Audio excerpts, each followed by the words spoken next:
G'day, welcome to iCULTIVATE. My name's Steve. We found ourselves recently in need of having a herb and general kitchen garden. Something close to our kitchen where we can just go out and grab a few little odds and ends while we're preparing our meals. So let's go and have a look at how we prepare this garden. This area here is an area that we've started to prepare, and you can see a number of herbs placed in a few different locations at the moment. It's not yet ready. I've still got a few things that we need to do, but let's now go over to this other area where we're starting from scratch, and I'll have a look at the soil and a few things that we need to do with that soil. So come with me and we'll go and have a look at this. This garden area here was an area that had not had much attention for a very long time, and as such the plants that were in it had become very overgrown, and the soil had had a lot of nutrient and also moisture sucked out of the soil. Fortunately, for the last few days, we've had quite a bit of rain, so the soil is now quite soft and friable, but I want you to have a look at this soil when I dig it, because the other day when it was still quite dry, it really wasn't looking very happy. So let's just have a quick look at this soil now. So if you have a look at this, it's actually not too bad at the moment because there's a fair bit of moisture from the rain we've been having in the last few days. But when I was looking at it a few days ago, it was actually quite hard and really quite tough and not very friable at all. So one of the really important things that we need to worry about with all gardens, and this applies to gardens in pots as well as gardens in the ground, is that the soil is well draining, and one of the key things to having really well draining soil is organic matter. So I'm now going to add to this garden bed a good dose of organic matter that will include cow, poultry and sheep manure, and I'm going to dig it into this garden to get that organic matter into the soil and to improve the condition of it before we plant out our herbs and kitchen plants.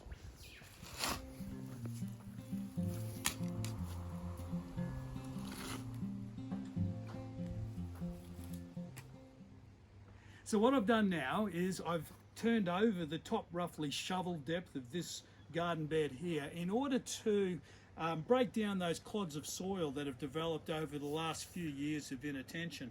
And now what I'm going to do is to add organic matter to this garden bed in the form of a mixture or a blend of different manures.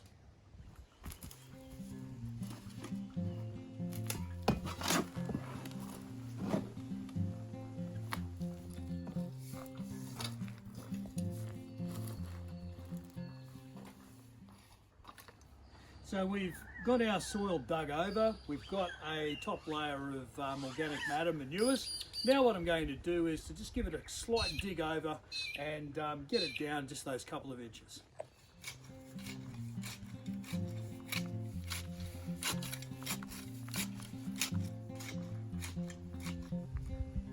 Now that we've got the soil prepared, it's time to get our plants into the garden bed. But don't be tempted to place the plants out first and then mulch. Add your mulch first, and then you can open up a little patch where you want to add the plant. So now that we've got the mulch spread, we've got our plants actually placed in the locations that we want them to go, it's time now to actually get these plants into the ground. So let's get this done.